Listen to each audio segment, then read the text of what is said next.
اليوم اللي هتقرر أو هتقرري إنكم تمشوا ناحية هدف معين وهتغيروا مسار حياتكم من شيء سلبي لشيء إيجابي، واعرف إن لازم هتظهر لكم معيقات، لازم هيظهر ناس تعطلكم، لازم هتظهر ظروف توقفكم. ده طبيعي، دي من قوانين الكون. إن الهدف اللي انت ماشي ليه هو انت بترفع نفسك من تردد تحت لفوق، انت بتعلى من السلبي للإيجابي. فلازم وانت في مكانك القديم هيبقى في دايرة راحة انت كنت متعود عليها، لازم في حاجات كنت متعود تعملها، نظام كنت ماشي عليه. النظام ده مش هيسيبك، عقلك ما بيحبش يتعب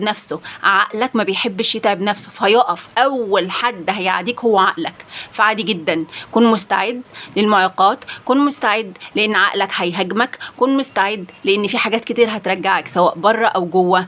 اوعى تقف عن هدف انت قررت توصل له. والسلام عليكم ورحمة الله وبركاته.